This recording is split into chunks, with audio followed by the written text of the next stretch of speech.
Estamos começando mais esse podcast Bacon. Tudo bem com você? Seja bem-vindo nesse episódio do Bacon Podcast. E o meu nome é Lucas e junto comigo estão os irmãos Manzambani, a Fernanda. E aí, gente, tudo bem? E também o Bruno. E aí, pessoal, beleza? Hoje a gente vai falar daquilo que a gente mais gosta. Então, fiquem ligados aí que o negócio vai ser muito bom.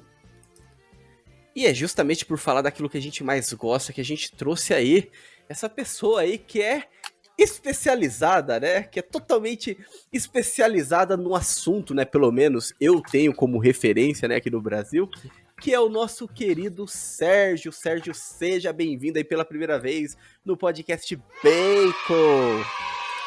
E aí, pessoal do Bacon Podcast, tudo bem com vocês? Aos nossos ouvintes, os Tolkien Talkers, que com certeza vão participar aqui da conversa, né? Ouvindo e tirando suas dúvidas. Então é isso, vamos falar aí de Tolkien, da série, de Silmarillion, Christopher Tolkien, tudo que tiver a ver aí, vamos conversar. E é isso aí, Lucas. É isso aí, né? E claro, né, as nossas redes sociais, né? Você que está chegando aí agora no Bacon, né? Siga-nos no nosso Instagram, né? O @BaconPodcastBR. Também vai lá, né, no nosso canal no YouTube, né? O Bacon Podcast. O link também tá aqui na descrição.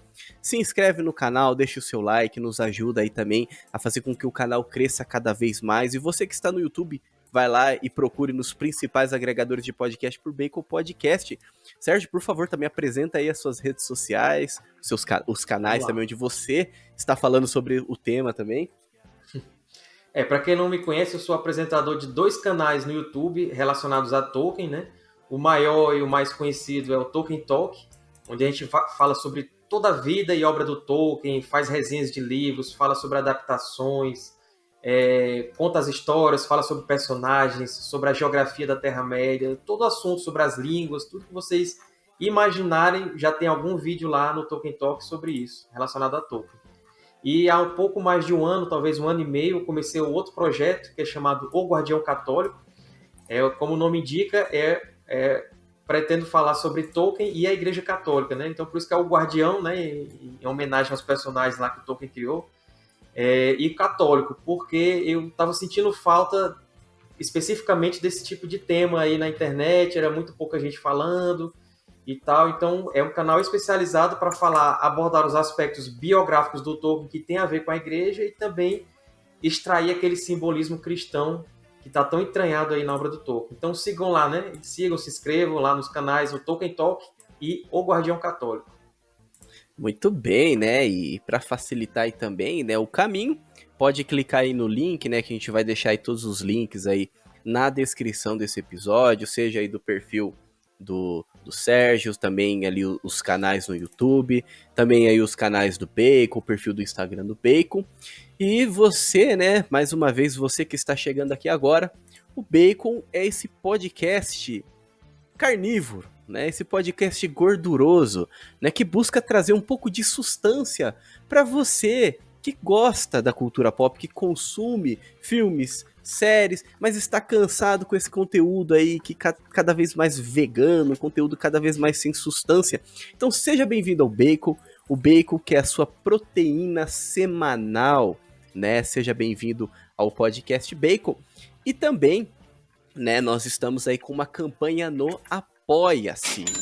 Então você, né, meu caro ouvinte, né, nós estamos tendo aí, né, alguns gastos, né, com também a produção, né, desse conteúdo aí que você acompanha, né, que você gosta.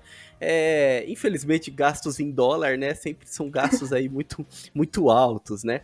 Então, por isso, nós estamos com essa campanha no Apoia-se justamente para que você possa nos ajudar com aquilo que você puder. Seja ali com R$1, R$5, com um cafezinho. Toda ajuda será bem-vinda. Não queremos ajuda para lucrar, muito pelo contrário, apenas para poder manter, né? Não é só o tempo que a gente, né, não tem gasto nenhum financeiro com o tempo para preparação, com o tempo para gravação, mas está rendendo um gasto aí com os equipamentos, né, com aquilo que a gente usa para gravar, enfim. Então, se você puder nos ajudar, Toda ajuda será muito bem-vinda. Se não puder nos ajudar, pelo menos reze aí pelo Bacon, né? Reze aí por esse projeto, né? Se não puder ajudar com dinheiro, pelo menos dá o like aí, compartilha, manda pros amigos, né? Exato. Divulga, Dá o like, compartilha, divulga, né? Faça com que mais pessoas sejam alcançadas aí pelo Bacon também, né? Muito bem, meus caros nerds, conservadores dessa terra de Santa Cruz. Acompanhe então mais esse episódio do Bacon Podcast.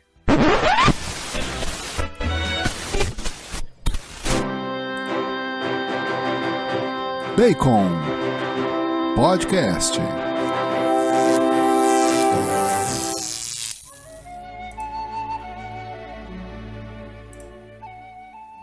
É isso aí então, né? Vamos começar esse episódio, né? Falando aí sobre o Senhor dos Anéis, falando sobre o Tolkien, como o Sérgio já disse também lá no início. Bruno, por favor, dê-nos a sinopse desse episódio. Bom, eu acho que a gente vai fazer o possível para se restringir ao universo do Tolkien fora do Senhor dos Anéis. Porque a gente já falou do Senhor dos Anéis algumas vezes aqui, e se a gente entrar nesse tema, a gente vai continuar falando do Senhor dos Anéis durante horas e horas e horas. Então a gente vai tentar restringir aqui, tentar falar só daquele restinho do universo que é bem pequeno, né? São só mais 4 eras aí para comentar, não tem nada demais pra gente falar. Então, Tolkien, ele criou uma obra muito rica, ele criou um universo muito rico, ele criou diversos personagens, diversas raças, línguas, enfim. E tem muita coisa pra gente falar, muita gente querendo produzir conteúdo sobre esse universo, né? Vai vir uma série por aí, então tem sempre livros que são lançados nesse universo, mesmo após muitos anos da morte do Tolkien, então material pra gente comentar não falta. Então a gente vai tentar aqui abordar o que der dentro desse tempo e trazer uma cultura muito rica desse universo todo que é Tolkien, né? E por falar em material, né, a gente tava falando aqui nos bastidores, né, tem uma enciclopédia atrás do Sérgio ali, né, basicamente ali sobre a obra do Tolkien, assim, né, até bonito de olhar. Se você tá no podcast, vai lá no YouTube que você vai ver. Verdade. Mas assim, dando um gancho aí também no que o Bruno aí também já introduziu, né, nós também, a gente quis trazer também esse tema, né? Nós já falamos aí teve um podcast recente que a gente falou sobre a espiritualidade, né, em O Senhor dos Anéis, mas a gente quis continuar, porém assim, né, a gente fala O Senhor dos Anéis, mas não é sobre o livro O Senhor dos Anéis especificamente, né? O que a gente quer falar também aqui hoje é por conta da série, né? Dessa série aí que está em desenvolvimento aí pela Amazon, né? Então a Amazon aí que tem essa série que está em desenvolvimento, essa série aí que foi adquirida, né? A Amazon adquiriu os direitos em 2017, 250 milhões de dólares apenas para ter o direito, né? Para poder produzir essa série, né? Para poder usar esse nome, enfim. E a Amazon já disse também que tem uma previsão aí de mais ou menos inicial, né? De investimento de 1 bilhão, né? Até então sabe-se que são 5 temporadas, né? Parece que são 20 episódios por temporada. Salvo engano, tem 2 episódios aí que já estão prontos, que os 2 juntos dá 3 horas. Então, assim, parece que os episódios vão ser bem longos, né? Vai dar pra contar muita história. Mas é justamente por conta disso, né? Dessa série aí que chega em 2022. E a gente queria, então... Tá bom, a gente já falou sobre espiritualidade em O Senhor dos Anéis, mas então, por que não expandir um pouco mais o nosso conhecimento, né, sobre essa obra, né, que foi construída por um gênio, né? O Tolkien foi um gênio ao construir tudo isso. E, como o Bruno falou, né, é uma obra que possui aí algumas eras, e essa série, ela vai trazer especificamente parece, né, pelo menos tudo indica, que vai ser, se passará na Segunda Era, né? E nós também, a gente trouxe aí o Sérgio também, justamente para poder nos ajudar, né, a compartilhar o conhecimento dele aí também sobre o Tolkien, sobre a Terra-média, sobre a obra em si, pra gente conversar então, o que está por vir, né, nessa série? O que seria essa Segunda Era? O que nós vamos ter... quais são as polêmicas também, a gente pode entrar, né, mais adiante, mas não agora, né, vamos deixar a melhor parte para agora. Tretas. Mas... Exatas, tretas. Mas o que a gente pode esperar, né, dessa série? O que a gente pode... quais são as nossas expectativas, né, digamos assim, para aquilo que vai vir? E assim, um detalhe importante, né? Existe a promessa de que essa vai ser a maior produção de todos os tempos, né? Então, pelo menos falando de dinheiro, o negócio já tá lá mesmo, né? Mas então, eu acho que vem muita coisa boa por aí, né? Mas Sérgio, se você puder nos dar a honra, então, o que seria essa segunda era, né? Que provavelmente a gente vai ver aí nessa série da Amazon. Vamos lá. Segunda era, para quem não sabe, ela vem depois da primeira e antes da terceira. Não, peraí, Então é calma isso, aí. pessoal. Obrigado para quem veio no Valeu, podcast.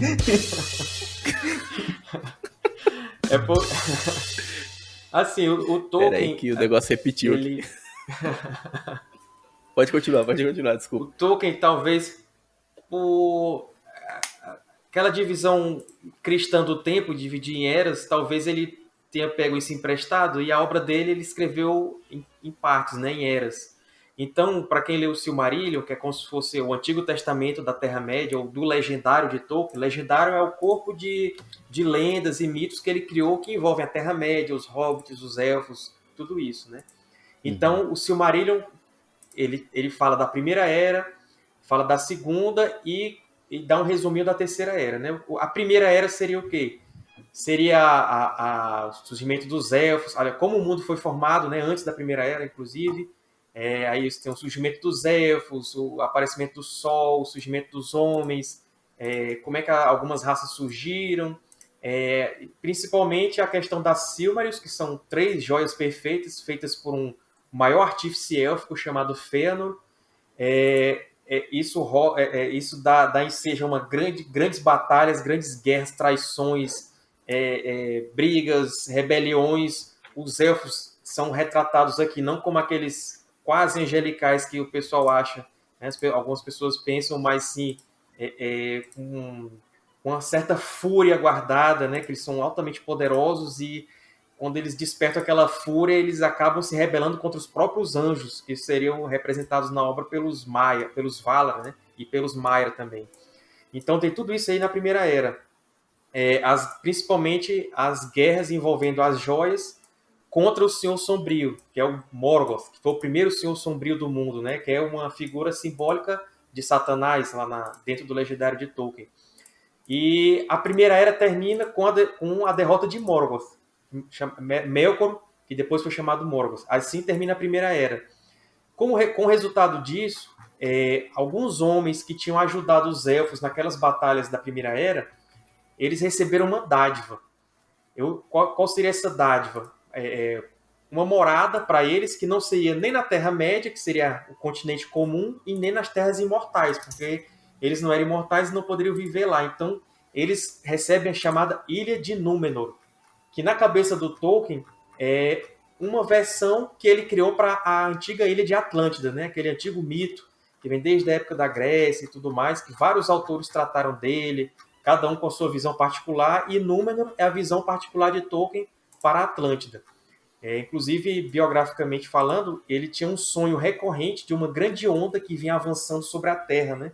Uma coisa assim que ninguém podia resistir. Então, que já era um sonho relacionado à Atlântida, e ele usou isso aí para criar a história de Númenor. Então, a Segunda Era basicamente é isso. Como é que a ilha foi criada, os homens que lá se desenvolveram, que se tornaram os mais nobres, altivos e mais desenvolvidos homens do Legendário de Tolkien, mas também tiveram uma grande queda, né? É uma queda para o lado sombrio. Então, tudo isso aí é mostrado lá no Silmarillion, numa mini obra, num pedaço que é chamado Akallabeth, que é a queda de Númenor.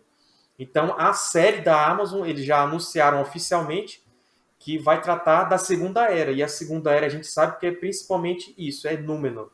Isso é no Akallabeth, mas a gente sabe também que no finalzinho do Silmarillion, onde ele fala da Terceira Era, ele diz o que estava acontecendo na Terra-média naquele período. E o que era que estava acontecendo? Simplesmente o Sauron, que era o braço direito do Morgoth, que era aquele primeiro Senhor do Escuro, o Sauron vai tentar seduzir os elfos porque é ele que queria agora dominar a Terra-média. E ele quer seduzir os elfos para dominá-los e assim ter todos os povos sob seu comando. Então Sauron ensina os elfos a fazer os anéis de poder, só que aí depois ele faz o Um Anel, que é o famoso, né, que aparece nos filmes lá, que todo mundo já viu, e esse Um Anel para dominar todos os outros. Até que chega um determinado momento que os Númenóreanos estão se desenvolvendo lá na ilha deles, e aí eles começam as grandes navegações, até começar a colonizar a Terra-média, e até que chega um ponto que eles trazem o poderio deles para a Terra-média, enquanto o Sauron, que estava crescendo ali no leste, e eles meio que têm que se chocar. Só que o Sauron vê que os Númenóreanos estão tão poderosos que ele não tinha como derrotá-los, então ele cria um ardil, que é se entregar como prisioneiro, e vai parar na ilha de Númenor. E aí é que o negócio desanda mesmo, os Númenóreanos caem totalmente na sombra, alguns poucos fiéis, que são chamados fiéis assim no livro, que não vão para o lado do Sauron e que acabam se salvando depois, quando tem um cataclismo, né, que os Númenóreanos se rebelam contra as forças divinas, e aí acabam há uma intervenção divina do próprio Eru Ilúvatar, que é o chamado, que é o nosso Deus, que é representado assim lá no Legendário de Tolkien. Ele intervém e acaba destruindo a ilha de Númenor. E aí os poucos fiéis que sobrevivem vão para a Terra-média. Esses fiéis fundam seus reinos lá, que são 2 reinos, que é o Reino do Norte, que é Arnor, e o Reino do Sul, que é Gondor, e eles são antepassados do nosso querido Aragorn, né? Muitas e muitas gerações depois, vai dar origem ao Aragorn, que vem depois para reunificar esses reinos. Mas a Segunda Era termina com a destruição do Sauron, né? Com a tomada do Um Anel por Isildur, que é o filho do Alto Rei dos Homens, do Elendil, e aí termina a Segunda Era. Então, são muitos acontecimentos que a gente vai destrinchar hoje aqui, mas é basicamente isso. Então, é um corpo mitológico próprio dentro do Legendário de Tolkien. Pode considerar até uma obra separada. Né? Uhum. E você foi falando aí, né? E você, né, ouvinte aí, que quando pensa em Tolkien, né, já lembra dos Hobbits, né? Ou lembra do Senhor dos Anéis, né? Acho que hoje, assim, né? Pelo menos a nossa geração pensando em Tolkien, acho que pensa em Senhor dos Anéis, né? Acho que nem tanto no Hobbit, né? Mas no Senhor dos Anéis. Então, já é uma era totalmente diferente, né? Se não me engano, acho que a diferença é de 3.000 anos, né? Uma coisa assim, né? Entre a Segunda Era e a Terceira Era. Então já é uma coisa assim, bem antes dos acontecimentos que a gente está aí habituado, que a gente está acostumado aí, né? No cinema, enfim, que acompanhou no cinema. Mas o Sérgio, ele foi falando aí de alguns pontos, né? De alguns acontecimentos ali que foram importantíssimos, né? E que eu acho que dá pra gente falar, né, alguns e tirar, né, a profundidade que também tem, né, dentro de cada um desses pontos, né? Porque o interessante do Tolkien também, que é algo que a gente já discorreu bastante aqui no Bacon, é que o Tolkien, ele era um grande estudioso do mito também, né? Então, uma coisa que ele sabia fazer muito bem era desenvolver essa realidade mítica, os arquétipos, né? Então, a gente pode até ver coisas ali na obra do Tolkien que se refletem até mesmo na vida mesmo, né? No cotidiano da gente, né? Isso é muito bonito, principalmente porque ele era um católico fervoroso, né? O Sérgio fala muito isso lá no canal dele, a gente falou isso também aqui quando a gente gravou sobre o Tolkien em si, né, com um episódio que a gente gravou com o Guilherme Freire, e depois a gente falou da espiritualidade, falou dessa influência do catolicismo também, né, que o Tolkien, ele transpirava catolicismo, querendo ou não, né, por mais que ele não fazia ali... Tem uma carta dele, uma carta que foi divulgada recentemente, não a carta em si, mas é um livro chamado Tolkien Maker of Middle-earth, que foi lançado por ocasião daquela exposição que teve em 2018 em Oxford, que expuseram lá os manuscritos dele, pinturas, tudo, vários itens pessoais dele, e tem uma passagem no livro, que esse livro é como se fosse um catálogo da exibição, né? Ele mostra o que foi exibido lá, e também tem artigos e tal, e a arquivista do Tolkien na Bodleian Libraries, que é onde está lá o arquivo dele em Oxford, ela encontrou uma carta, e ela falou isso no livro, uma carta, agora não lembro o ano, mas é nos anos 10, entre 1910 e 1920, uma carta que o Tolkien mandou para Idith, que era então noiva dele, que viria a ser a sua esposa, onde ele fala que o objetivo dele, ao criar a mitologia dele, era tornar a Inglaterra católica novamente. Então, Caramba! Que Olha, bonito. se tem aquela frase de uma carta dele que ele fala que O Senhor dos Anéis é uma obra fundamentalmente religiosa, católica, né? E tudo mais, então a gente pode ir mais atrás ainda para essa outra carta, que o objetivo dele era, ou seja, era catolicizar novamente a Inglaterra, né? Então é tão entranhado o Nossa, que catolicismo bom. na obra que ele... E essa é uma coisa que ele não Exato. falava abertamente, porque ele era contra alegorias, né? Então ele não queria que a gente ficasse lendo a Aham. obra, esse personagem aqui é Jesus, esse personagem aqui é sei lá Uhum. quem, então... Mas ele mesmo falou na outra carta que ele evitou mencionar muita parte religiosa porque o simbolismo cristão já estava entranhado ali, entendeu? O Uhum. simbolismo já era cristão, então você tem que ver mais o que está abaixo da superfície para você entender o simbolismo da obra. Mas independentemente da sua fé, da sua posição, então você vai apreciar a obra. Mas se você quer realmente Uhum. entender a fundo, você tem que ir lá na fonte católica. Exato. E é justamente isso que eu tava falando, né? Essa questão do simbolismo mesmo, né? Você falou isso daí, o Tolkien, ele com certeza ele faz parte desse resgate mesmo católico na Inglaterra, né? Esse legado aí do Cardeal Newman, o legado Uhum, também de Chesterton também, que faz parte disso, e o Tolkien, ele entra também dentro disso, né? Desses grandes, uhum, desses grandes literários também, grandes intelectuais também, grandes católicos, né? Que é, naquele momento ali fizeram uma grande diferença ali para a Inglaterra, né? Mas é justamente isso, né? Essa questão do mito, a questão dos símbolos, né?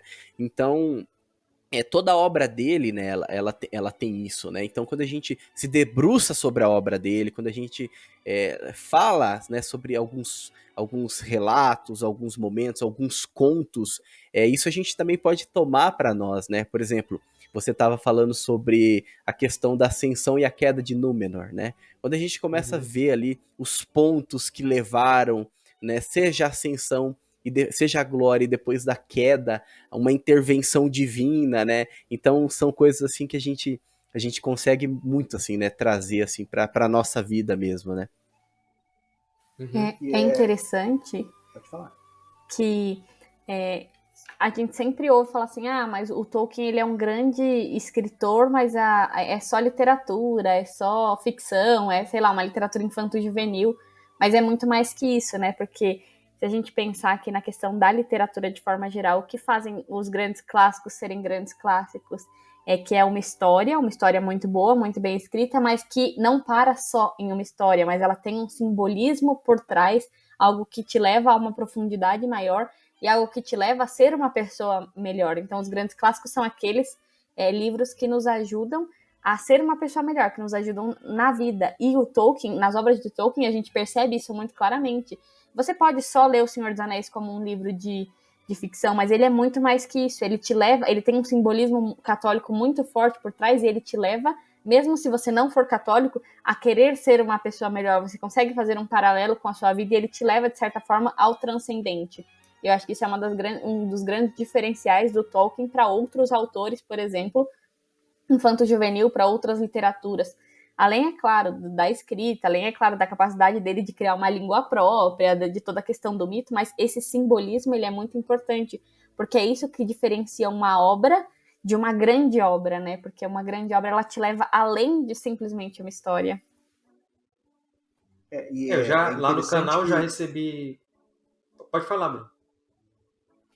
é interessante que a gente tem essa visão do mito e a gente já comentou aqui algumas vezes, a gente já ouviu pessoas comentando de que a Bíblia, né, a história do cristianismo, a história de Cristo é o mito por excelência, pela questão de ser um mito que é realidade, né? Muito do que Tolkien falava também sobre isso.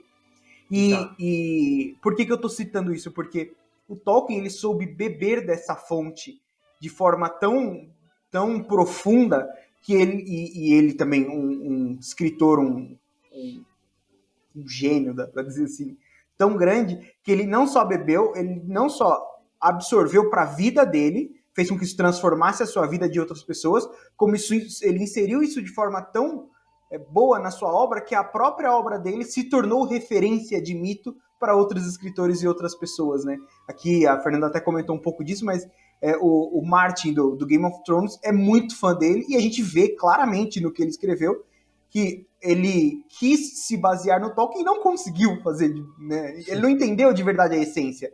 Ele conseguiu criar reinos, né? Ele criou lá uma espécie de Númenor, só que ele não entendeu o que de fato era o universo de Tolkien, o que de fato os símbolos por trás daquilo. Ele não entendeu a nova camada cristã que tinha por trás. Então ele encheu a mitologia dele, o reino dele, de depravações, de coisas... não existe... né, as virtudes não estão presentes, os grandes heróis não estão presentes, então ele não entendeu de fato. E mesmo assim ainda é uma grande obra, ainda é um grande sucesso, porque mesmo o superficial do Tolkien já é muito bom. Então é incrível isso, né? Porque o cara ele não entendeu, ele se baseou e conseguiu fazer sucesso mesmo assim. Então imagina se ele tivesse entendido o que ele não tinha feito. O superficial do Tolkien é responsável pelo RPG, praticamente. Então, já exato. É grande coisa, né? Todo RPG é baseado no que o Tolkien fez, então, assim, não tem como não vir aqui elogiar. Por isso que eu falei que a gente vai falar do que a gente gosta. Então, até porque, eu vou falar a verdade aqui, o Lucas não falou, mas eu vou falar. Tudo isso aqui é uma desculpa, porque a gente queria aprender com o Sérgio mais, para poder entender melhor a série que vai vir e poder aproveitar ela melhor. Então, eu tô contando a verdade aqui. Exatamente. Agora eu queria fazer até um esclarecimento sobre a série, a questão do nome, que eles não divulgaram o nome da série, né? Eles estão falando Lord of the Rings on Prime. Já tem gente que acha que agora todo produto que vier de Senhor dos Anéis vai ter Lord of the Rings na frente, né? Então qualquer coisa que eles criarem, por exemplo, foi anunciado também um desenho animado sobre os Cavaleiros de Rohan, que vai ser The Lord of the Rings War of the Rohirrim, né? O Senhor dos Anéis, a Guerra dos Rohirrim. Então acho que tudo eles vão usar o Lord of the Rings na frente, né? E igual Star Wars outra fez, coisa, isso. E sobre ainda a Segunda Era, o pessoal ainda tem jeito, porque assim, quando o Tolkien ainda em vida, ele vendeu os direitos do Hobbit e do Senhor dos Anéis, por isso que foi possível fazer os filmes do Peter Jackson, porque já tinha décadas que não estava mais na mão da família Tolkien, né? Os direitos tinham sido vendidos pelo próprio Tolkien. Então eles tinham o direito de adaptar já. Aí sempre vem a questão do Silmarillion. Será que alguém vai poder adaptar? Será?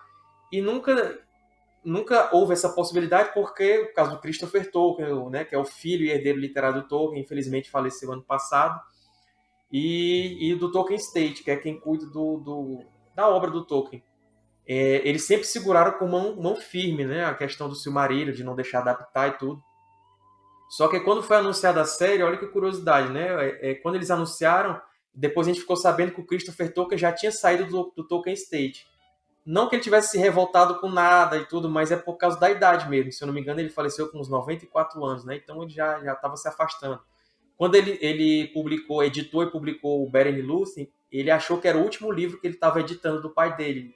Ele não achou que ia ter condição engraçado, né? Tá escrito isso no começo do livro, ele fala, não, é o último, então depois ele lançou outro, né? Ele falou, eu não morri ainda, tá aqui mais um. Foi questão de honra, né? Lançar a Queda de Gondor, que são os 3 grandes contos, né? Que os Filhos de Húrin, que ele já tinha lançado em 2007, aí depois a Beren e Lúthien, e aí ele voltou ali até o finalzinho e conseguiu lançar a Queda de Gondor.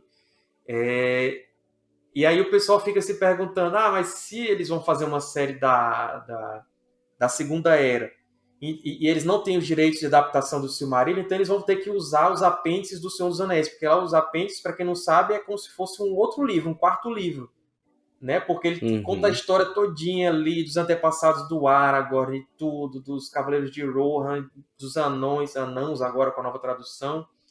E aí o pessoal diz, não, eles vão ter que catar os pedacinhos ali, juntar dos apêndices para conseguir fazer. Só que até gente lá de fora fala isso. Só que quando os perfis oficiais da Amazon começaram a publicar o mapa que vai ser usado na série, o mapa lá da Terra, da Terra-média e tudo, eles trouxeram o pedacinho de Númenor, que Númenor é uma ilha em formato de estrela, né? Por isso que é Terra da Estrela. Então, eles trouxeram o mapa de Númenor. E o mapa de Númenor, ele não foi publicado no Senhor dos Anéis. Ele foi publicado em Contos Inacabados pela primeira vez. Então, olha aí, os caras, no mínimo, eles têm acesso aos Contos Inacabados. Ou seja, o Tolkien Estate, quando liberou os direitos de adaptação, eles liberaram usar os contos inacabados. E se liberaram os contos inacabados, o mais lógico é que eles tenham liberado a utilização do Silmarillion, porque é onde está o grosso da história da Segunda Era. Então, eu acho assim, quando eles divulgaram o mapa, eu acho que eles, ao mesmo tempo, eles disseram, olha, nós temos o direito de adaptar o Silmarillion. Não que a gente vá adaptar o Silmarillion, a gente assinou aqui para falar sobre a Segunda Era, que é um pedacinho do Silmarillion. Por enquanto. Então, assim, e por enquanto, aí o céu é o limite, né? Mas eu acho assim que a primeira ideia que a gente tem que ter eles não estão limitados apenas aos apêndices do Senhor dos Anéis. Eles vão usar material do Silmarillion, dos Contos Inacabados, já que usaram o mapa. Então é uma coisinha, um tabu que a gente tem que quebrar já aqui. Não é o direito do Senhor dos Anéis do Hobbit era outra coisa. Até porque esses direitos aí do Senhor dos Anéis do Hobbit eles estão na mão de outra empresa, que é a Middle-earth Enterprises, que cedeu os direitos para a New Line Cinema, etc. Agora a gente está falando de Amazon, que é outra coisa. Tanto é que o desenho animado dos Cavaleiros de Rohan está na mão da Warner, que tem a ver com a New Line Cinema e tal, com o Middle-earth Enterprises. E a Amazon é outra coisa distinta. Então eles têm o direito de outra obra, né? Eles não vão mexer naquilo que já é direito lá da Warner e tudo mais. Então a gente pode ficar tranquilo que eles vão usar muitos personagens locais do Silmarillion e tudo isso, né? Sim, sim. Então vamos falar aí sobre o que vocês acham de a gente falar um pouco sobre a Forja dos Anéis, né? Sobre toda aí a história por trás disso, né? Sobre como Sauron enganou, né, todo mundo, né, com a lábia dele e conseguiu então distribuir, né, tranquilamente ele conseguiu distribuir os anéis que tipo, seria usado como arma contra aquele que estava usando mesmo, né? Então, uma arma contra o próprio portador, né? Então, pode ser? O que vocês acham? Bora. Pode ser. Certo, então. Então, alguém aí quer se habilitar a puxar? Eu vou começar aqui, se vocês quiserem intervir aí, vocês falam. Beleza. Quando o Morgoth, que era o chefe do Sauron, quando ele foi derrotado, o Sauron, no primeiro momento, ele se arrependeu, né? Ele se arrependeu, e aí quando o representante lá dos Valar, que era o Eonwë, que era um Maia, era uma espécie de um anjo, né? Ele disse, olha, tudo bem, você se arrependeu, mas você vai ter que voltar lá para o oeste, para as Terras Imortais, e vai ter que pedir perdão aos Valar. Os Valar são os regentes do mundo, né? São aqueles poderes divinos, né? Ou seja, são equivalentes a anjos superiores, que Eru e Ilúvatar deixou aqui para cuidarem da ordem do mundo. Então ele disse, você vai ter que ir lá e vai ter que pedir perdão e tudo mais. E aí nesse momento ele não teve força para isso e acabou fugindo, né?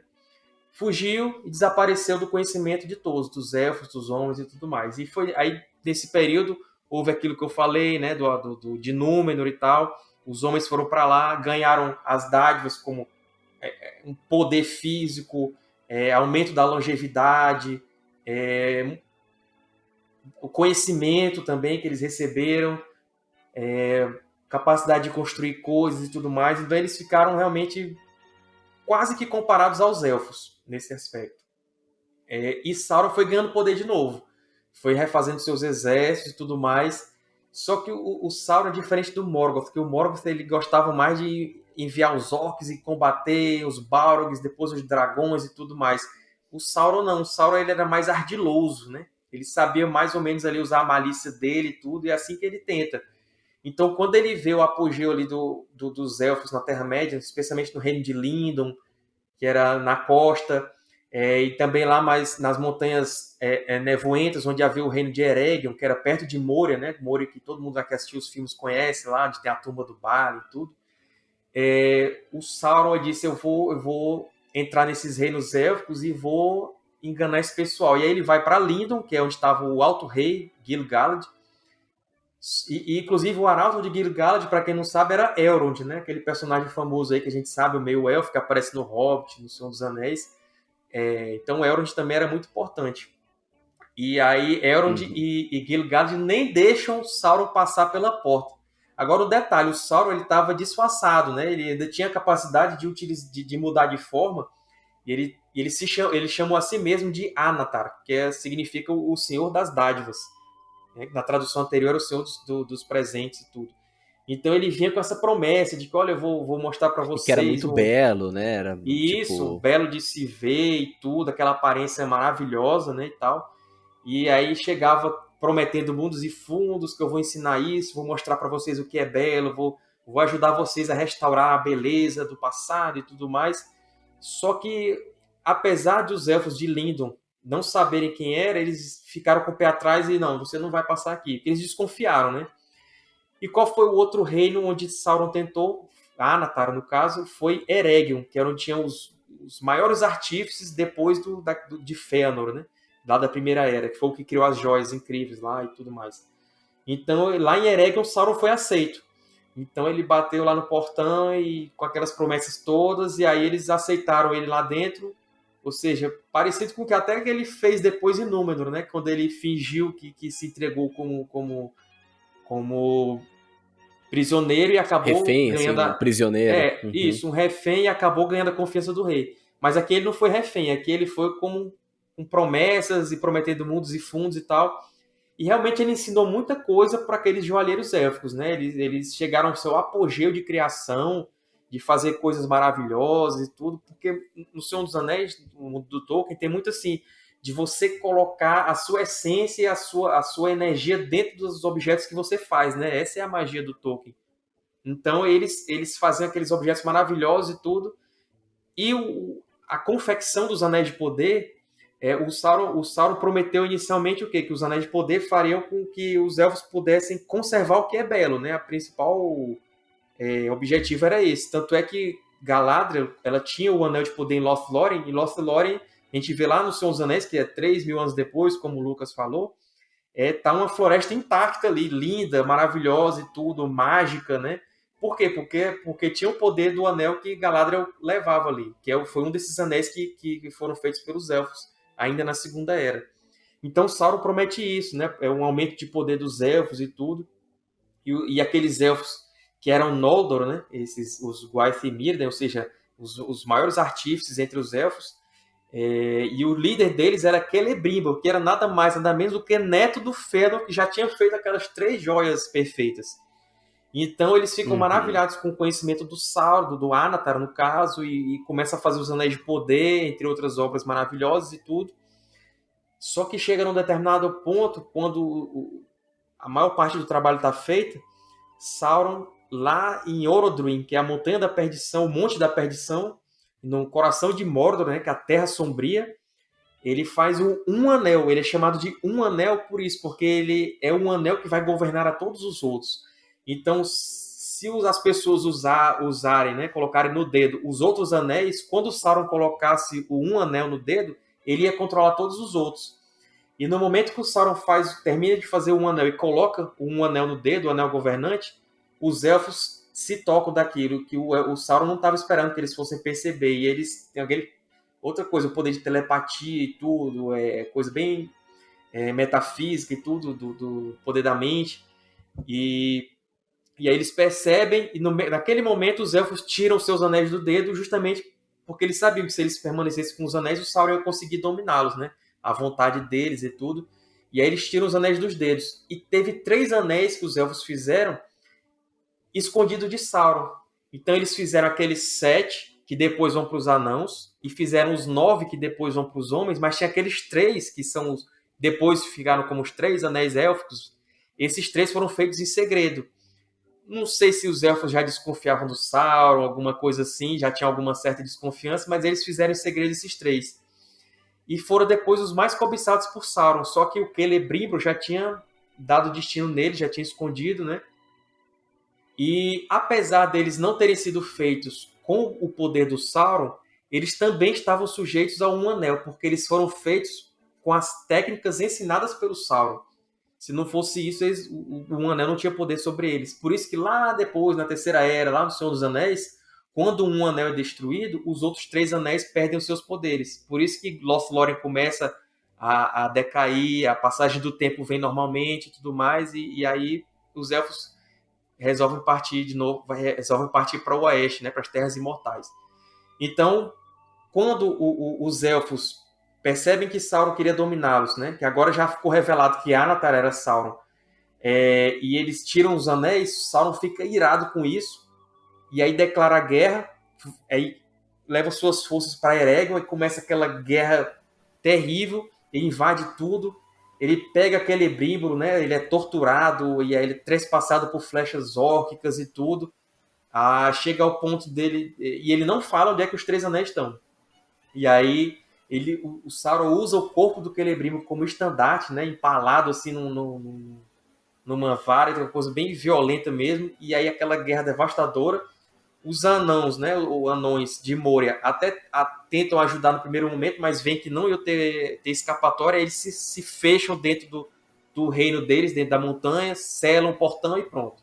Cortam o contato com o mundo exterior. E aí o Sauron vem, dominando tudo ali do oeste das Montanhas Nevoentas, até subir para chegar no reino de Lindon, que era o reino onde estava lá o Alto Rei, né, o Alto Rei Élfico Gil-galad. E aí o Sauron domina praticamente a Terra-média toda nesse momento. E aí só resta aos elfos, quando eles, até antes disso, que eles veem que o poder está crescendo, mandam cartas para os Númenóreanos, que já tinham amizade entre eles, né, os Númenóreanos que viviam lá na ilha, distante, lá no meio do mar e tudo. E quando o Sauron já está dominando ali Eriador, que era a parte mais noroeste ali da Terra-média, noroeste, tá prestes a cair tudo e tal, e aí chegam os navios Númenóreanos, né? E aí Sauron tem a grande derrota ali na guerra contra os elfos. E aí tem os homens, né? Os elfos têm um respiro ali de alívio. E aí o Sauron foge, quase que ele é pego ali, quase que ele morre, só foge com a guarda pessoal dele, quase que ele é derrotado ali de vez. E aí os Númenóreanos vêm, salvam tudo aquilo, aquela amizade toda. E aí os Númenóreanos cada vez mais interessados pela Terra-média. E aí eles começam como exploradores, né, como grandes navegantes. Eles eram proibidos de ir para o leste, para o oeste, aliás, porque lá eram as Terras Imortais. Então eles tinham que navegar para o norte, para o sul e para o oeste. E aí eles vêm para o oeste, aí começa a ter contato com os Homens Médios, que seriam os homens da Terra-média, que eram antigos parentes dos antepassados dos Númenóreanos. Só que como os Númenóreanos foram para a ilha e lá eles se tornaram aquele povo poderoso, eles se separaram, né? Mas tinha um antigo parentesco. Só que os Homens Médios não eram tão altivos, não tinha aquela vida longa dos Númenóreanos e tudo, eram inferiores em tecnologia e tudo mais.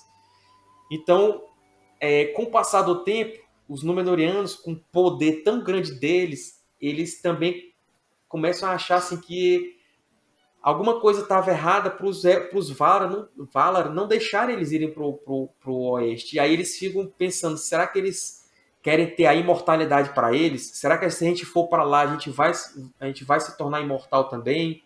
E tudo mais. E certos rumores, coisas assim antinaturais começam a rondar ali na boca pequena ali entre os Númenóreanos. Eles começam a abandonar antigos costumes.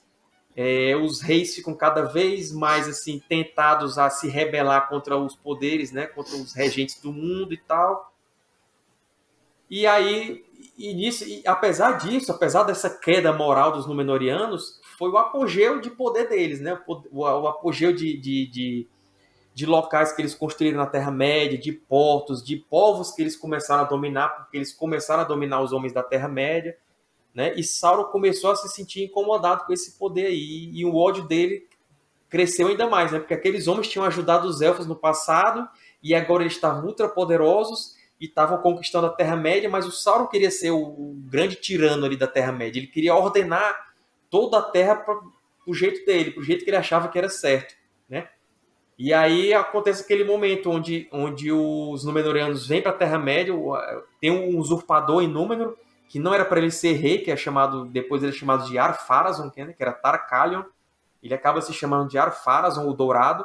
Ele usurpa o trono, né, casa lá com a prima, acho que era a prima dele, e aí vem para a Terra-média realmente para combater Sauron, porque o Sauron tinha dito que ele era o rei de todos. E aí o Ar-Pharazôn diz, não, eu sou mais poderoso do que o Sauron, tem que ir lá para mostrar para ele. E aí vem para a Terra-média. E aí é que Sauron, vendo o poderio dos Númenóreanos, ele fica acuado e diz, olha, mais uma vez eu vou usar meu ardil aqui e vou me entregar. E ele se entrega para os Númenóreanos, é levado como prisioneiro para a ilha, e em pouquíssimo tempo ele já virou conselheiro do rei, né? E o cara que o rei mais escutava, o rei de Númenor.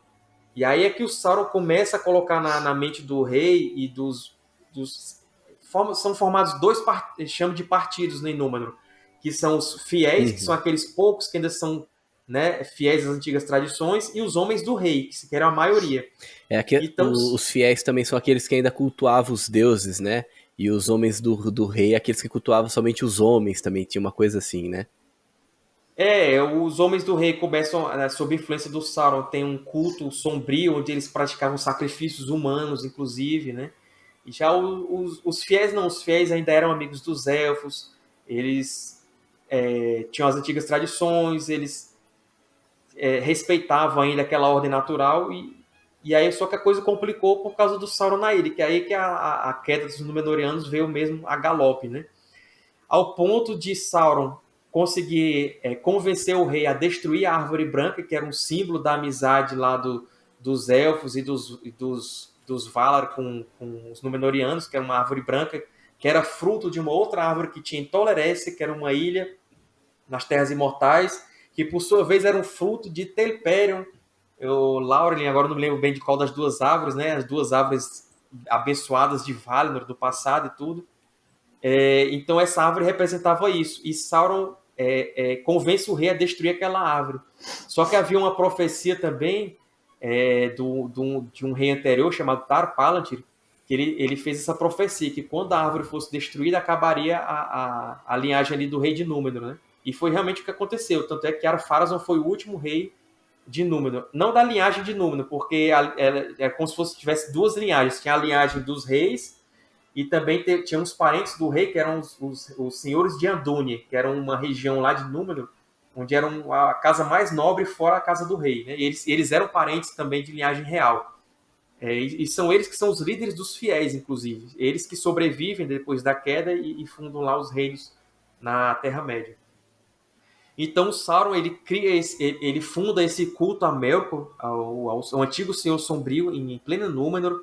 Os Númenóreanos aderem em massa a esse culto. Ele convence o rei a proibir a antiga ação de graças que tinha para Eru, que tinham 3 ações de graças que eles faziam, que eram chamadas as 3 preces, que eles subiam no monte sagrado da Meneltarma, faziam um momento de silêncio, somente o rei podia falar, fazer umas preces e tudo. Apareciam as grandes águias, que representam o poder de Manwë, que é o rei de toda a Arda, né? Que é o principal ser angelical lá que rege o mundo. Tudo isso aí foi proibido. Começou esse culto sombrio, onde eles pegavam os fiéis e sacrificavam mesmo, eram sacrifícios humanos. Fez um templo para o Sauron, que não tinha templos em Númenor, ele fez esse templo terrível, onde fazia esses sacrifícios. Os fiéis foram cada vez mais massacrados, proibidos de agir conforme o que eles achavam certo. Eles foram confinados a uma certa áreazinha lá para serem controlados, para não poder ter mais contato com os elfos. Terrível, foi uma coisa terrível. E aí os fiéis, eles vendo que o caldo estava engrossando, né? E aí preparam alguns navios e deixam preparados ali caso alguma emergência viesse a acontecer. E essa emergência veio porque quando os Númenóreanos, sob o conselho de Sauron, resolvem preparar sua grande frota, né? Aquela grande armada, para atacar os Valar, ou seja, eles vão atacar os seres angelicais. Né? A soberba foi tão grande que eles queriam destruir, né? Ou pelo menos dominar aqueles seres que foram deixados por Deus aqui para cuidar do mundo. Então, eles pegam seus navios e vão para lá.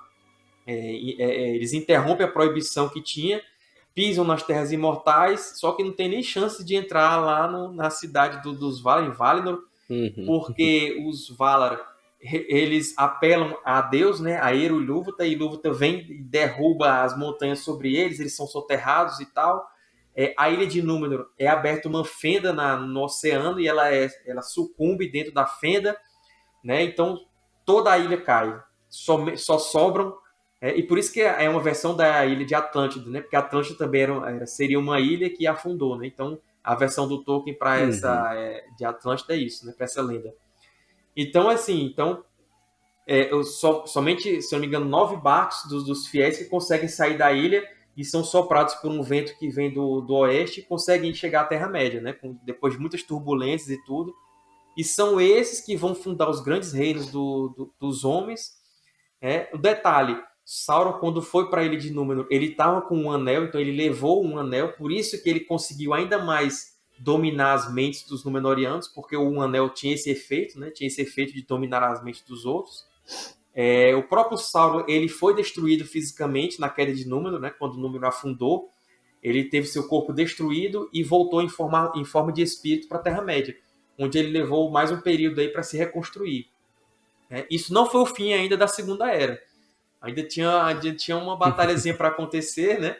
Que quando foram fundados os reinos de Arnor e Gondor, o Sauron se reconstruiu e aí começou novamente a querer dominar a Terra e tudo, e aí foi feita uma grande aliança, né? Que é chamada a Última Aliança de Elfos e Homens, que provavelmente isso aí vai ser o final da série, né? A gente suspeita, porque é o finalzinho da Segunda Era. E essa aliança durou, salvo engano, 7 anos, onde houve algumas batalhas contra o Sauron e tudo, até que houve o cerco a Barad-dûr, né? Eles chegaram no coração de Mordor, as forças da aliança, cercaram a Torre Sombria onde Sauron estava, né? E aí a gente vai ver aquela batalha lá que aparece no comecinho da Sociedade do Anel do filme, né? Do primeiro filme lá do Peter Jackson. Sim. Tem um momento que o próprio Sauron desce e vai lutar contra os aliados. Né? Só que é um pouco diferente, porque ele realmente, o Elendil, que era o líder dos homens, e o Gil-galad, que era o líder dos elfos, lutam pessoalmente contra Sauron. Ambos derrotam Sauron no mesmo momento que Sauron mata os dois, né? E aquela cena do Isildur cortando o dedo lá não foi daquele jeito, né? O Isildur, na verdade, ele pegou o pedaço da espada quebrada e somente cortou do corpo caído do Sauron. Não teve aquela cena que ele estava caído e dá aquele corte ali, né? O Sauron já tinha... Porque ali no filme, quem destrói Sauron é Isildur, quando ele corta o dedo. Mas não, o Sauron já estava destruído, já estava morto fisicamente, né? E o Isildur só foi lá e cortou o dedo que estava com um anel. E aí esse é o fim da Segunda Era, né? Então, quer dizer, tudo envolve Sauron, envolve a confecção dos Anéis de Poder. Porque quando Sauron, quando ele fez aquela guerra lá com os elfos, ele tomou os Anéis de Poder. Então ele pegou os 7 e pegou os 9.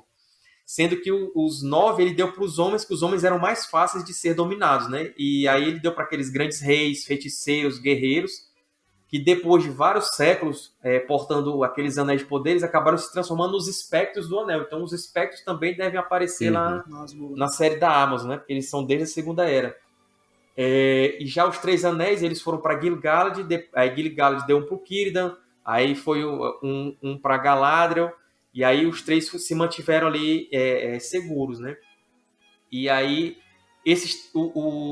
os 9 ficaram com os Nazgûl, né? No final da Segunda Era, os 7 com os anões, ou os anãos, e os 3 permaneceram com os elfos, né? E aí, como não tinha mais um anel, aliás, um anel estava com Isildur, e logo depois, ali no comecinho da Terceira Era, Isildur perdeu no rio, e aí os anéis ficaram com seus poderes livres, né? Então os elfos voltaram a usar os três anéis para poder conservar, tanto é que Elrond usava um, e Valfenda também era como se fosse Lothlórien ali na questão do tempo parecer que não passar, né? Até os próprios hobbits, quando vão para lá na época do Hobbit, eles não sentem o tempo passar. Né? E na passagem também do Conselho de Elrond, também quando eles estão lá, eles não sentem o tempo passar, né? Porque tinha um anel de poder ali. Então, basicamente é isso. O principal acontecimento realmente que eles devem mostrar é a confecção dos Anéis de Poder, né?